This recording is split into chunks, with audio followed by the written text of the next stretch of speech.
Hello વિદ્યાર્થી મિત્રો, આપણે ધોરણ 8 પાઠ 8 લોકશાહી દેશમાં સંસદની ભૂમિકા એના પહેલા વિડિયોની અંદર આપણે લોકશાહી એટલે શું, રાજાશાહી એટલે શું, લોકશાહી અને રાજાશાહી વચ્ચેનો તફાવત, સંસદ એ કેવી રીતે બને છે, સંસદનું મહત્વ વગેરે પોઈન્ટ છે એની આપણે હવે પછી ચર્ચા કરીશું.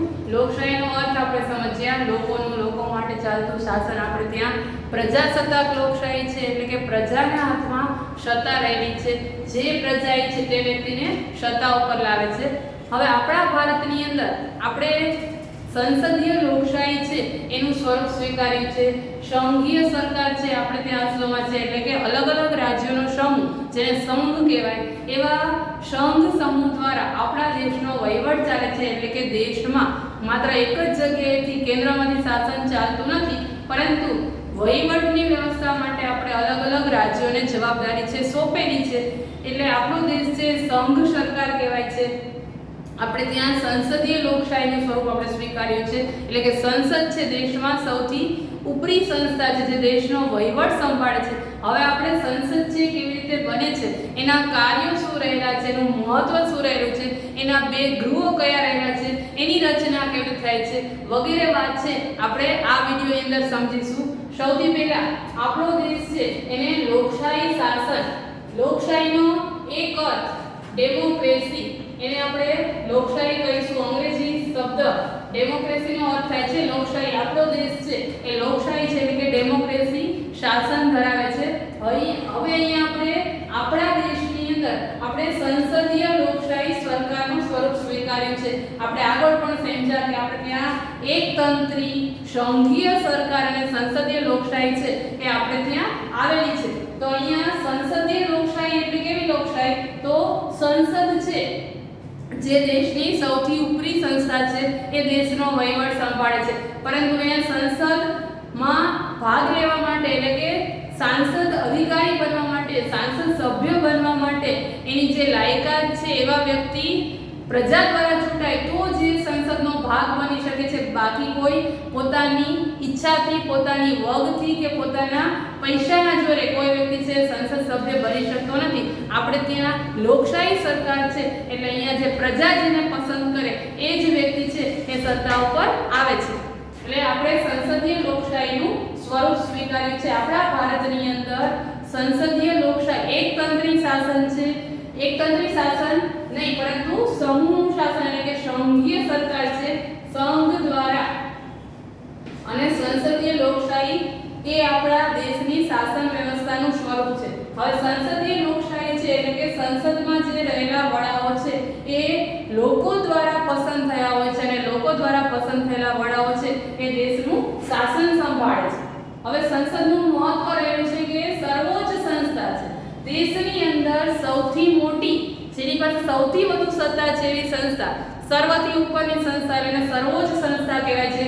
એને આપણે અંગ્રેજીમાં પાર્લામેન્ટ એવું કહીએ છીએ. હવે આપણી જે પાર્લામેન્ટ છે, પાર્લામેન્ટ ભવન છે એ દિલ્હીની અંદર આવેલું છે, જ્યાં બેસી અને આપણા દેશના જે શાસકો છે દેશનું શાસન સંભાળે છે એના માટેના મહત્વના નિર્ણયો છે એ પાર્લામેન્ટની અંદર લેવામાં આવે છે. એટલે દેશની સૌથી મોટી અને સર્વોચ્ચ સંસ્થા જેની પાસે સૌથી વધુ સત્તા રહેલી છે એ આપણા દેશની સંસદ રહેલી છે. એટલે સર્વોચ્ચ સંસ્થા છે.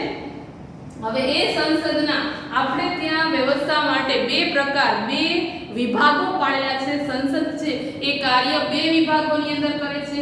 એના બે ગૃહો રહેલા છે. બે ગૃહોમાં એક નીચલું ગૃહ અને એક ઉપલું ગૃહ એવા બે વિભાગો પાડ્યા છે. નીચલું ગૃહ છે એને આપણે લોકસભા કહીએ છીએ અને ઉપલું ગૃહ છે એને આપણે રાજ્યસભા કહીએ છીએ. નીચલું ગૃહ કયું તો લોકસભા. લોકસભા છે નીચલું ગૃહ છે અને ઉપલું ગૃહ છે એ રાજ્યસભા છે. હવે લોકસભા અને રાજ્યસભા એ બંનેની પણ અલગ અલગ રીતે ચૂંટણી યોજવામાં આવે છે અને એના સભ્યોની પસંદગી કરવામાં આવે છે. હવે આ સંસદ છે એના બે ગૃહ આપણે સમજ્યા, એક લોકસભા, બીજું રાજ્યસભા. લોકસભા છે નીચલું ગૃહ છે, રાજ્યસભા છે ઉપલું ગૃહ છે. હવે આ સંસદનું મહત્વ શું રહેલું છે તો એ લોકોના વિશ્વાસનું પ્રતીક છે. કારણ કે પ્રજાએ જે અધિકારીઓ ચૂંટેલા છે, જે વ્યક્તિને સત્તા આપેલી છે, એ લોકોએ એ વ્યક્તિમાં વિશ્વાસ મૂકેલો છે અને એ વિશ્વાસ જાળવીને એ સત્તા ઉપર આવેલા અધિકારીઓ છે, એ સભ્યો છે, એને દેશનું શાસન ચલાવવાનું છે. એટલે સંસદ છે એ લોકોના વિશ્વાસનું પ્રતીક રહેલી છે. પ્રજાએ જેનામાં વિશ્વાસ મૂકેલો છે એવા સત્તાધીશો છે એને દેશનો વહીવટ પ્રજાનો વિશ્વાસ ટકાવીને કરવાનો છે. એટલે કે સંસદને વિશ્વાસનું પ્રતીક માનવામાં આવે છે. લોકોએ જે વ્યક્તિ ઉપર વિશ્વાસ મૂકેલો છે એ વ્યક્તિઓ સત્તા ઉપર આવેલા છે. એટલે સંસદ છે એ લોકોના વિશ્વાસનું પ્રતીક છે. ત્યાર પછી જે પણ અધિકારીઓ સત્તા ઉપર આવેલા છે એ લોકો જે નિર્ણય લે છે એમાં પ્રજાની સહમતિ અને ભાગીદારી રહેલી છે. કારણ કે પ્રજાએ જે વ્યક્તિઓને ચૂંટેલા છે, જે વ્યક્તિઓને સત્તા ઉપર લાવેલા છે, એ કોઈ એક વ્યક્તિની ઈચ્છાથી એ વ્યક્તિઓ સત્તા ઉપર આવેલા નથી. આપણે જાણીએ છીએ કે ચૂંટણી પ્રક્રિયાની અંદર આપણા ભારતની અંદર આપણને બધાને 18 વર્ષની ઉંમરે જે મતનો અધિકાર મળેલો છે એને સાર્વત્રિક પુખ્ત વય મતાધિકાર એવું કહેવામાં આવે છે. સાર્વત્રિક પુખ્ત વય મતાધિકાર ભારતના દરેક નાગરિકને, એ સ્ત્રી છે, પુરુષ છે, ગરીબ છે, તવાંગર છે કે કોઈ પણ જગ્યાએ વસતો નાગરિક છે, કોઈ પણ પ્રકારના ભેદભાવ વગર આપણે બધાને 18 વર્ષની ઉંમરે મતનો અધિકાર મળેલો છે. એવા જે મત આપવા વાળા મતદાતાઓ છે એ લોકોની પસંદગીથી, એને આપેલા મતથી અહીંયા કોઈ વ્યક્તિ સત્તા ઉપર આવે છે. એટલે જે વ્યક્તિ સત્તા ઉપર આવે છે પ્રજાની સહમતિથી, પ્રજાની ભાગીદારીથી આવે છે. કોઈ એક વ્યક્તિની ઈચ્છાથી કોઈ વ્યક્તિ સત્તા ઉપર આવતો નથી. એટલે જે સંસદની રચના થાય છે એ સંપૂર્ણ પ્રજાની સહમતિ અને ભાગીદારીથી થાય છે. એટલે કે પ્રજાની એની અંદર ભાગીદારી રહેલી છે, પ્રજાનો એમાં મત રહેલો છે, ત્યારે એ વ્યક્તિ સત્તા ઉપર આવેલો છે. એટલે સંસદ છે એ લોકોના વિશ્વાસનું પ્રતીક તો છે, પરંતુ પ્રજાની એમાં સહમતિ પણ રહેલી છે, પ્રજા એમાં જોડાયેલી છે. એટલે કે પ્રજાની એમાં ભાગીદારી છે. જે વ્યક્તિ મત આપે છે બધા વ્યક્તિઓ પસંદ કરેલા વ્યક્તિઓ સત્તા પર આવેલા છે. એટલે પ્રજાની સંપૂર્ણ સહમતિ અને ભાગીદારી તેમાં રહેલી છે. આ સંસદનું એક મહત્વનું લક્ષણ છે. ત્યાર પછી સંસદ પાસે સંપૂર્ણ સત્તા રહેલી છે દેશનો વહીવટ સંભાળવા માટે. પ્રજાએ સંસદને સંપૂર્ણ સત્તા આપેલી છે અને એ સત્તાનો ઉપયોગ કરી એ અધિકારીઓ જે સત્તાધીશો છે એ લોકો દેશના વધુમાં વધુ લોકોનું હિત થાય એવા પ્રકારના કાયદા આપણા બંધારણની મર્યાદા મુજબ ઘડે છે અને એ મુજબ એ લોકો દેશનું શાસન ચલાવે છે. હા, કાયદાઓ ઘડવાની સત્તા એની પાસે છે, પરંતુ સામે બંધારણ છે એને પણ એ લોકોએ ધ્યાનમાં રાખવાનું છે. બંધારણથી એ લોકો બંધાયેલા છે.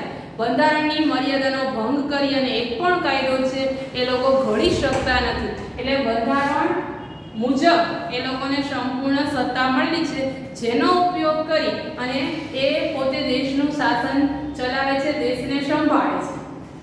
એટલે સંસદ પાસે સંપૂર્ણ સત્તા રહેલી છે. ત્યાર પછી એ પ્રતિનિધિત્વ કરે છે. સંસદ છે એ દેશના લોકોનું પ્રતિનિધિત્વ આપણા વતી એ પ્રતિનિધિ બની અને દેશનું શાસન સંભાળે છે. આપણે આપણામાંથી જ કોઈ વ્યક્તિને એ સત્તા સોંપેલી છે અને એને આપણે પ્રતિનિધિ તરીકે કામ કરવા માટે પસંદ કર્યા છે. તો એ લોકો આપણા વતી એ પ્રતિનિધિનું કામ કરી અને દેશનું શાસન ચલાવે છે. એટલે કે સંપૂર્ણ પ્રતિનિધિત્વ એ લોકોએ આપણી મરજીથી, આપણી પસંદગીથી ચૂંટાયા પછી એને પ્રતિનિધિત્વનું કાર્ય કરવાનું છે. એટલે કે આપણા પ્રતિનિધિ બની દેશનું શાસન સંભાળવાનું છે. એટલે સંસદનું કાર્ય છે લોકોના પ્રતિનિધિ બની અને દેશના હિતનું કાર્ય કરવું. એટલે સંસદ એ લોકોના પ્રતિનિધિ તરીકેનું કામ કરે છે, એની ફરજ બજાવે છે. ત્યાર પછી સંસદના બે મુખ્ય કાર્યો કીધા છે. સંસદ શું કાર્ય કરે છે? તો પહેલું કાર્ય એ સરકાર પર નિયંત્રણ રાખે છે, સરકાર ઉપર કંટ્રોલ રાખે છે. સંસદમાં અહીંયા કોઈ એક સભ્ય છે એને સંસદ કે સરકાર કહેવામાં આવતી નથી. જે સમૂહ છે, જે દેશના વ્યક્તિઓ દ્વારા પસંદ થયા છે એ વ્યક્તિઓ દેશનું શાસન ચલાવે છે. એટલે કે એ સરકાર ઉપર નિયંત્રણ રાખવાનું કાર્ય કરે છે. સંસદમાં કોનો સમાવેશ થાય? તો સંસદની અંદર બે ગૃહોના બધા સભ્યો, લોકસભા અને રાજ્યસભાના સભ્યો, રાષ્ટ્રપતિ, વડાપ્રધાન, ઉપરાષ્ટ્રપતિ, આ બધા સંસદની અંદર આવી જાય છે. તો એ સરકાર ઉપર નિયંત્રણ રાખે છે અને સરકાર જે નિર્ણય લે છે, સરકાર એટલે સમૂહ જે નિર્ણયો લે છે, જે સત્તા ઉપર આવેલા છે તે, તો એ લોકો જે નિર્ણય લે છે એની જવાબદારી એની એક વ્યક્તિ નહીં પરંતુ આખા સમૂહની છે બધાની જવાબદારી છે એ પ્રત્યેકની વ્યક્તિગત પણ રહેલી છે. અહીંયા એ લોકોએ જે નિર્ણયો લીધેલા છે એ નિર્ણયો ઉપર જવાબ દેવાની જવાબદારી પણ એને ઉત્તરદાયિત્વ કહેવાય. તો અહીંયા જે સંસદ સભ્યો છે એને જે લીધેલા નિર્ણયો છે એનું ઉત્તરદાયિત્વ એને સંભાળવાનું છે. એટલે કે જે નિર્ણયો લીધેલા છે એ બંધારણ મુજબ યોગ્ય છે, દેશના વધુના વધુ લોકોનું હિત જેમાં સદાય એવા નિર્ણયો છે. એમાંથી કોઈ નિર્ણય, કોઈ કાયદા છે દેશના લોકોના હિતની વિરુદ્ધના છે, ત્યારે એ નિર્ણય જે લીધેલો છે એની જવાબદારી એ સમગ્ર સમૂહની છે. ત્યારે તેમાંથી કોઈ વ્યક્તિ બાકાત રહી શકતો નથી. એ જે પણ સંસદ સભ્યો છે એની સામૂહિક જવાબદારી છે અને ઉત્તરદાયિત્વ એ લોકોનું રહેલું છે. જે પણ પ્રજા તરફથી પ્રશ્નો આવે એને ઉકેલવાની, એનો ઉત્તર આપવાની અને એની સામૂહિક જવાબદારી એ બધા લોકોએ નિભાવવી પડે છે. એટલે કે આ સંસદનું મહત્વનું કાર્ય એ સરકાર ઉપર અંકુશ રાખે છે, આડેધડ ખોટા નિર્ણયો લઈ શકતી નથી અને જે પણ નિર્ણયો લીધેલા છે એનું ઉત્તરદાયિત્વ પોતાનું રહેલું છે. એટલે કે જે પણ સંસદ સભ્યો રહેલા છે, જે સત્તા ઉપર આવેલા છે, જેને લોકોએ પસંદ કરેલા છે, એ બધાનું ઉત્તરદાયિત્વ સરખું રહેલું છે. ઉત્તરદાયિત્વ એટલે ઉત્તર આપવાની જવાબદારી. બીજું સંસદનું મહત્વનું કાર્ય છે નવા કાયદા બનાવવા અને જૂના છે એને ન જરૂર હોય તો રદ કરવા. સંસદની અંદર આપણે જાણીએ છીએ, સમજીએ કે દિલ્હીની અંદર જે અધિકારીઓ ભેગા થાય છે, આપણા પાર્લામેન્ટ જે સંસદ સભ્યો ભેગા થાય છે, વડાપ્રધાન, રાષ્ટ્રપતિ વગેરેની જ્યારે બેઠક હોય, મીટિંગ હોય, ત્યારે લોકો ચર્ચા કરીને દેશના હિતમાં કંઈ ને કંઈ વાતો છે એની ચર્ચા કરતા હોય છે, જરૂરી કાયદાઓ ઘડતા હોય છે, કાયદામાં ફેરફાર કરતા હોય છે, એના માટેના જરૂરી ઠરાવ, ખરડાઓ વગેરે બહુમતીથી પસાર કરતા હોય છે. તો અહીંયા દેશ માટે જ્યારથી આપણી આઝાદી મળી ઘણા બધા કાયદાઓ છે બંધારણ મુજબ ઘડવામાં આવ્યા હોય. તો બધા જ કાયદાઓ છે અત્યારે એ જરૂરી ન પણ હોય. ઘણા બધા કાયદાઓ એવા હોય કે જેને રદ કરી નાખવા જરૂરી હોય છે, જે બિનજરૂરી છે, હાલમાં ઉપયોગી નથી. તો એવા જૂના કાયદાઓ દૂર કરવા અને દેશ માટે જરૂરી નવા કાયદાઓ ઉમેરવા, એમાં ફેરફાર કરવા વગેરે અગત્યનું કાર્ય પણ છે સંસદ કરે છે. એટલે કે સંસદ સભ્યો સમૂહની અંદર એ બહુમતી મેળવીને આવા નિર્ણયો લે છે. એટલે જૂના કોઈ કાયદા સાવ બિનજરૂરી છે એવા કાયદાઓને દૂર કરવા અને નવા કાયદા ઉમેરવા કે જૂના કાયદામાં ફેરફાર કરવા, આ બધા માટે એ લોકો બહુમતી મેળવીને નિર્ણયો લેતા હોય છે. આ અગત્યનું કાર્ય પણ સંસદના કાર્યનો એક ભાગ છે. એક કાર્ય સરકાર ઉપર નિયંત્રણ રાખવાનું, જે પણ નિર્ણય લીધો છે એના માટે સંપૂર્ણ ઉત્તરદાયિત્વ ભોગવવાનું અને જૂના કાયદા રદ કરવા, નવા કાયદા જરૂરી હોય દેશ માટે બનાવવા, આ કાર્ય સંસદના કાર્યોની અંદર આવે છે. એટલે કે સંસદ દેશ માટે આવું મહત્વનું કાર્ય કરે છે. લોકોના વિશ્વાસને ટકાવી રાખવા માટેનું મહત્વનું કાર્ય, મહત્વના નિર્ણયો છે સંસદની અંદર લેવાતા હોય છે. હવે આપણે સંસદના ગૃહો, એનું કાર્ય, એના મહત્વ વગેરે સમજ્યા. હવે સંસદ છે એની રચના કેવી રીતે થાય છે, એટલે કે સંસદના પહેલા મુખ્ય બે ગૃહો, એની સભ્ય સંખ્યા, કેવી રીતે એની પસંદગી કરવામાં આવે છે, એ વગેરે વાતો હવે આપણે સમજીએ. તો સૌથી પહેલા આપણી સંસદ, જેને પાર્લામેન્ટ કહેવામાં આવે છે, જે સંસદ છે દેશનો વહીવટ કરે છે. આપણે સરકારના અંગો એવું આગળના ધોરણની અંદર ભણ્યા છીએ. એમાં 3 અંગો છે મુખ્ય. એક ધારાસભા, બીજું કારોબારી અને ત્રીજું ન્યાયતંત્ર. તો જે ધારાસભા નામનું ગૃહ છે એને આપણે અહીંયા સંસદ કહીશું. ધારાસભા એટલે કે જે દેશના કાયદાઓ ઘડે. અહીંયા આપણી સંસદ છે જે દેશના કાયદા ઘડે છે એટલે આપણે પહેલું ગૃહ ધારાસભા એ તરીકે પણ ઓળખીશું. હવે સંસદના આપણે ત્યાં 2 ગૃહો પાડ્યા, 2 ભાગ પાડ્યા. એક છે લોકસભા, બીજું રાજ્યસભા. લોકસભા એટલે જે નીચલું ગૃહ છે, રાજ્યસભા એટલે ઉપલું ગૃહ છે. આપણે ત્યાં બંને ગૃહોની સભ્ય સંખ્યા છે પણ નિશ્ચિત રહેલી છે. લોકસભાના કુલ સભ્યો છે એ 545 રહેલા છે. રાજ્યસભા જે ઉપલું ગૃહ છે એના સભ્યો 250 રહેલા છે. હવે લોકસભા છે એના કુલ સભ્યો 545.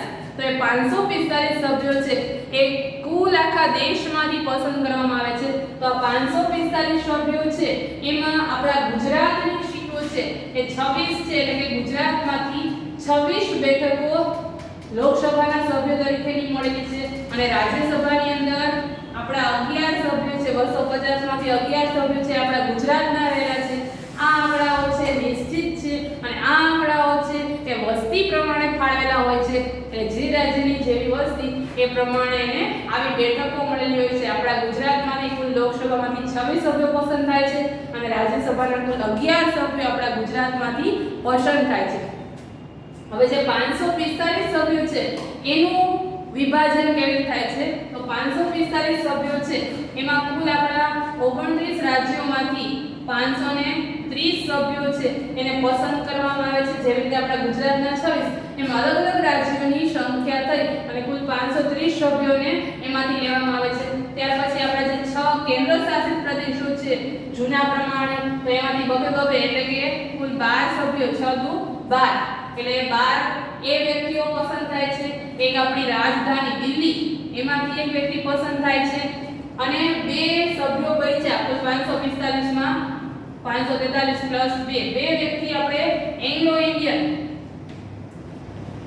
આ બધી ડિટેલમાં અભ્યાસ તમારે 9મા ધોરણની અંદર ભણવાનો છે, પરંતુ આપણે અહીંયા 545 સભ્યોની વાત કરી છે એટલે આ ચર્ચા આપણે અત્યારે કરીએ છીએ. આ બધું પાછું 9મા ધોરણની અંદર તમને ભણવામાં આવશે. અત્યારે માત્ર આપણે જેટલું ઉપયોગી છે એટલું સમજીશું. તો અહીંયા બે વ્યક્તિ એંગ્લો ઇન્ડિયન ની પસંદ કરવામાં એટલે કુલ 545 સભ્યો છે એ આવી રીતે થાય છે 530 12 1 અને 2. હવે 545 માં 29 રાજ્યોના 530 6 કેન્દ્રશાસિત પ્રદેશો એમાંથી બબે એટલે 6 દુ 12 એક દિલ્હી એટલે કે આપણે રાજધાનીમાંથી એક વ્યક્તિ અને બે એંગ્લો ઇન્ડિયન વ્યક્તિ કોને કહેવાય? તો એંગ્લો ઇન્ડિયન એટલે જે વ્યક્તિ છે એના મમ્મી કે પપ્પા બેમાંથી એક વ્યક્તિ છે ઇન્ડિયન છે અને એક વ્યક્તિ છે વિદેશી છે. એનો જે પુત્ર કે પુત્રી એનું જે સંતાન છે ને એંગ્લો ઇન્ડિયન કહેવાય. એની પણ આપણે ત્યાં બે સીટો રહેલી છે. કુલ 545 સભ્યો છે એની પસંદગી કરવામાં આવે છે. લોકસભાના કુલ 545 સભ્યો આપણા સમગ્ર દેશમાંથી આ રીતે પસંદ કરવામાં આવે છે. ત્યાર પછી રાજ્યસભા છે ને 250 સભ્યો છે. એ 250 માંથી પણ 12 સભ્યો છે ને રાષ્ટ્રપતિ પસંદગી કરે છે. એ કેવી રીતે પસંદ કરવામાં આવે છે એ બધું આપણે રાજ્યસભાની રચના સમજીએ ત્યારે આપણે સમજીશું કે રાજ્યસભાના સભ્યો છે એની પસંદગી કેવી થાય છે. અહીંયા આપણે માત્ર એટલું સમજ્યા કે રાજ્યસભા છે ઉપલું ગૃહ છે, એના 250 સભ્યો છે, એમાં 11 બેઠકો આપણા ગુજરાતને મળેલી છે. હવે આપણી જે લોકસભા છે પહેલું અંગ એટલે કે નીચલું અંગ, તો એ લોકસભા છે એની રચના કેવી રીતે કરવામાં આવે છે? તો લોકસભાની રચના કરવા માટે સૌથી પહેલા આ લોકસભામાં જે વ્યક્તિ સભ્ય બને છે એને સાંસદ સભ્ય કહેવાય. લોકસભાનો સભ્ય છે એને આપણે સાંસદ સભ્ય કહીએ. અને અંગ્રેજીમાં કેવું હોય તો મેમ્બર ઓફ પાર્લામેન્ટ એટલે કે એ પાર્લામેન્ટનો સભ્ય છે. મેમ્બર ઓફ પાર્લામેન્ટ જેને શોર્ટમાં આપણે એમપી એવું કહીએ. હવે આ જે લોકસભાનો સભ્ય બનવા માટે કોઈ પણ વ્યક્તિ જે ભારતનો નાગરિક છે એ લોકસભાનો સભ્ય બની શકે. એની લાયકાત સૌથી પહેલા એ ભારતનો નાગરિક હોવો જોઈએ. બીજા નંબરમાં એની ઉંમર છે 25 વર્ષ કે એથી વધુ હોવી જોઈએ. બીજા બધા જે પણ ચૂંટણીમાં ઊભા રહેવા માટેની જે લાયકાતો છે એ બધા લાયકાતો એ ધરાવતો હોવો જોઈએ. એટલે કે સરકારી કર્મચારી ન હોવો જોઈએ, નાદાર અસ્થિર મગજનો ન હોવો જોઈએ. એવો વ્યક્તિ છે એ લોકસભાનો સભ્ય બનવા માટેની ઉમેદવારી કરી શકે. હવે આપણા ભારતની અંદર કુલ આપણે 545 વ્યક્તિની પસંદગી કરવાની છે. એમાં આપણા ગુજરાતના 26 બેઠકો છે એટલે ગુજરાતના 26 વ્યક્તિઓ છે સાંસદ સભ્ય બની શકે છે. તો દરેક રાજ્યની અંદર એવા વિભાગો પડેલા હોય છે. એ વિભાગમાંથી એક એક વ્યક્તિ છે એ સાંસદ સભ્ય બને છે. તો આપણા ગુજરાતના કુલ 26 વિભાગો પડેલા છે. દરેક વિભાગને સંસદીય મત વિસ્તાર એવું કહેવામાં આવે છે અને એ વિભાગમાંથી એક વ્યક્તિ પસંદ થાય છે. હવે એક વ્યક્તિ પસંદ થાય છે તો એ માટે કદાચ 5 10 15 20 કે કોઈ પણ ઉમેદવારો એના માટે ઉભેલા હોય એટલે કે કોઈ પણ ઉમેદવારી નોંધાયેલી હોય. આપણા વિસ્તારમાંથી કુલ એક જ વ્યક્તિની પસંદગી કરવાની છે. આપણા સંસદીય વિસ્તારમાંથી કુલ ગુજરાતમાંથી 26 વ્યક્તિઓ પસંદ કરવાના છે, પરંતુ એના જે વિભાગ પડેલા છે એક વિભાગમાંથી એક વ્યક્તિ પસંદ કરવાનો, એવા કુલ 26 વિભાગો છે. તો આપણા વિભાગમાંથી એક વ્યક્તિ પસંદ કરવાનો છે. એના માટે કોઈ 10 વ્યક્તિઓ ઉભેલા હોય તો એમાંથી જે સૌથી વધારે મત મળે છે એ વ્યક્તિ છે એ વિભાગનો સાંસદ તરીકે ચૂંટાય છે. આવી રીતે આખા ગુજરાતની 26 વ્યક્તિઓ ચૂંટાય અને એવી જ રીતે કુલ દેશના પક્ષના 545 સભ્યો છે એ ચૂંટાય છે, જેને પોતાના વિસ્તારમાંથી સૌથી વધારે મત મેળવી અને જે પસંદ થયેલા હોય છે. તો આવા દરેક સંસદીય વિસ્તારમાંથી એક વ્યક્તિ છે પસંદ થાય છે. હવે અહીંયા જ્યારે આપણે ચૂંટણી યોજવામાં આવતી હોય દેશની અંદર, ત્યારે કોઈ વ્યક્તિ છે એ કોઈ એક પક્ષ તરફથી ઉભેલો હોય, કોઈ વ્યક્તિ છે બીજા પક્ષ તરફથી ઉભેલા હોય અને કોઈ વ્યક્તિ અપક્ષ ઉમેદવાર તરીકે પણ ઉમેદવારી નોંધાવી શકે. તો અહીંયા કોઈ વ્યક્તિ ગમે તે પક્ષનો હોય, ગમે તે પક્ષનો હોય અથવા ના હોય, અપક્ષ ઉમેદવાર પણ હોય, પરંતુ જે વ્યક્તિ પોતાના વિસ્તારમાંથી સૌથી વધારે મત મેળવે છે એ વ્યક્તિ સત્તા ઉપર આવે છે, એટલે કે એ વ્યક્તિ પોતાના વિસ્તારમાંથી ચૂંટાય છે. હવે જે પણ સાંસદ સભ્યો ચૂંટાય છે એ બધા એક પક્ષના હોતા નથી એવું આપણે સમજીએ, કારણ કે જે વ્યક્તિ ઊભા છે પોતાના વિસ્તારમાંથી જે પસંદ થયા છે એમાંથી એ વ્યક્તિ કોઈ ધારો કે ભાજપ નામનો પક્ષ છે એમાંથી ઉમેદવારી કરેલી છે, કોઈ કોંગ્રેસ પક્ષમાંથી ઉમેદવારી કરી છે અને કોઈ વ્યક્તિ કદાચ અપક્ષ ઉમેદવાર હોય અને છતાં એને પોતાના વિસ્તારમાંથી સૌથી વધારે મત મેળવ્યા હોય તો એ વ્યક્તિ પણ એ વિસ્તારમાંથી પસંદ થાય છે. એટલે આપણે જે કુલ 545 સભ્યો મેળવીએ છીએ, સાંસદ સભ્યો મેળવીએ છીએ, એ બધા અલગ અલગ પક્ષના રહેલા હોય છે. હવે જ્યારે એ બધા સાંસદો ભેગા થાય છે ત્યારે આપણી લોકસભા છે બને છે 545 સમૂહની. 545 વ્યક્તિનો સમૂહ છે ત્યારે આપણી લોકસભા રચાય છે. દરેક વિસ્તારમાંથી ચૂંટણી કરી અને અલગ અલગ ઉમેદવારો જે સૌથી વધારે મત મેળવે છે એની પસંદગી કરી અને આપણે 545 સભ્યો છે એને ભેગા કરીએ છીએ ત્યારે આપણી લોકસભા બને છે. હવે જ્યારે એ લોકસભાની ચૂંટણી અલગ અલગ વિભાગમાં યોજવામાં આવે છે, લોકસભાની ચૂંટણીની અંદર આપણે બધા જે 18 વર્ષથી મોટા છે એ બધા વ્યક્તિઓ મતદાન કરી શકે છે. આપણે જેમ કે ધારાસભ્યની ચૂંટણી યોજાય છે ત્યારે ધારાસભ્યની ચૂંટણીની અંદર આપણું મતદાન હોય છે, એમ લોકસભાની ચૂંટણી યોજવામાં આવે છે ત્યારે એમાં પણ આપણું મતદાન રહેલું હોય છે. લોકસભાની ચૂંટણી જ્યારે યોજવામાં આવે ત્યારે આપણા સંસદીય વિસ્તારમાંથી કોઈ એક વ્યક્તિને પસંદ કરવાનો હોય છે, એને પસંદ કરવા માટે આપણું મતદાન છે એમાં પણ ખૂબ જરૂરી અને અગત્યનું હોય છે. આપણે મતદાન કરીએ છીએ, પ્રત્યક્ષ મતદાનથી આપણા વિભાગના વ્યક્તિમાંથી કોઈ એક વ્યક્તિ સાંસદ સભ્ય તરીકે પસંદ થાય છે. હવે એ બધા સાંસદો ભેગા થઈ અને આપણી લોકસભા બને છે. હવે એ બધા 545 સભ્યોમાંથી કઈ રીતે કઈ વ્યક્તિ છે એમાંથી વડાપ્રધાન બને છે. કોને શાસક પક્ષ કહેવાય. શાસક પક્ષ છે એ કેવી રીતે રચાય છે અને શાસક પક્ષ છે એના જે વડા છે એને આપણે વડાપ્રધાન કહીએ. હવે જે 545 સભ્યો ચૂંટાય એમાં એની સૌથી પહેલા યાદી બનાવવામાં આવે છે ચૂંટાયેલા વ્યક્તિઓની મત પ્રમાણે. એમાં જેને સૌથી વધારે મત મેળવેલા છે એ વ્યક્તિ છે એ સૌથી આગળ એટલે કે સૌથી ઉપર રહેલા છે, એ વ્યક્તિ છે એને સૌથી વધારે દેશમાં મત રહેલા છે એની વસ્તીના પ્રમાણની ટકાવારી ગણવામાં આવે છે અને ત્યાર પછી જે વ્યક્તિને સૌથી વધારે મત મળેલો છે એ વ્યક્તિ પક્ષે નક્કી કરેલું હોય તો એ વ્યક્તિ છે એને વડાપ્રધાન બનાવવામાં આવે છે. સૌથી પહેલા જ્યારે યાદી બનાવવામાં આવે ત્યારે જે પક્ષ જીતેલો છે એમાં જેને સૌથી વધારે બહુમતી મળેલી છે એ વ્યક્તિ છે એ પક્ષનો વ્યક્તિ છે એ વડાપ્રધાનના હોદ્દા ઉપર લાયક ગણાય છે. હવે આ સંસદ સભ્યોની યાદી તૈયાર કરવામાં આવે છે. ત્યાર પછી એમાંથી શાસક પક્ષ, હવે શાસક પક્ષ કોને કહેવામાં આવે તો જે વ્યક્તિ સત્તા ઉપર આવે છે એ શાસક પક્ષ, એટલે કે જેને બહુમતી મળી છે એ શાસક પક્ષ કહેવાય. જ્યારે ચૂંટણી પૂરી થાય ત્યારે જે વ્યક્તિ જે વિસ્તારમાંથી પસંદ થયો એ વ્યક્તિ કયા પક્ષનો છે એ લિસ્ટ તૈયાર કરવામાં આવે ત્યારે સૌથી આ 545 સભ્યોની યાદી બનાવવામાં આવે તેમાં બહુમતી કયા પક્ષને મળેલી છે. બહુમતી એટલે 50% થી એક વધારે એને આપણે બહુમતી કહીએ. જ્યારે 545 સભ્યો છે તો જેને 273 વ્યક્તિઓ કે એનાથી વધારે 545 બે ભાગ પાડી અને 272.5 પણ કોઈ વ્યક્તિ અડધો આ પક્ષમાં અને અડધો આ પક્ષમાં એવું તો બની શકે નહીં. એટલે 273 કે એનાથી વધારે જે પક્ષના વ્યક્તિઓ છે એ વ્યક્તિ એ પક્ષ જીતેલો કહેવાય. એટલે કે એ પક્ષ છે ને આપણે શાસક પક્ષ કહીશું, કારણ કે આ પક્ષ છે સત્તા ઉપર આવશે. સત્તા ઉપર આવે તે શાસક પક્ષ. એના સિવાયના જે પક્ષો છે વિરોધ પક્ષ. હવે જે પક્ષને 273 કે એનાથી વધારે બેઠકો મળેલી છે, એટલે કે 273 કે વધારે આ 545 માંથી 273 કે એનાથી વધારે જે પક્ષના વ્યક્તિઓ છે પછી એ ભલે અપક્ષ હોય તો પણ ભલે જે પક્ષના વ્યક્તિઓ છે એ પક્ષ જીતેલો ગણાય અને એ પક્ષના જે વડા છે વડાપ્રધાન બને છે એ પક્ષમાં જેને સૌથી વધારે મત મળેલા છે એ વ્યક્તિ. અહીંયા બહુમતી જે પક્ષને મળેલી છે શાસક પક્ષ અને એના વડા છે એ વડાપ્રધાન બને છે. બહુમતી કેવી રીતે મળે તો કુલ જે ટોટલ સંખ્યા છે આપણે 545 નું જે લિસ્ટ તૈયાર કરી એમાં જે સૌથી વધારે જે પક્ષના વ્યક્તિઓ છે એ પક્ષ જીતેલો પક્ષ કહેવાય. જીતેલો પક્ષ સત્તા ઉપર આવશે એટલે શાસક પક્ષ.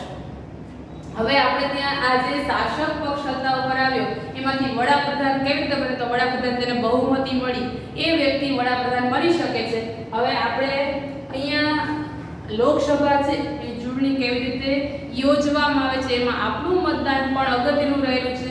આપણે સામાન્ય નાગરિક પણ આ લોકસભાના સભ્યો છે એને પસંદ કરીએ છીએ અને જે પસંદ થાય બધા સાંસદ સભ્યો છે દિલ્હીની અંદર જે સંસદ ભવન છે એમાં બેસી અને દેશના વહીવટ માટે જરૂરી કાયદાઓ જે ઘડે છે.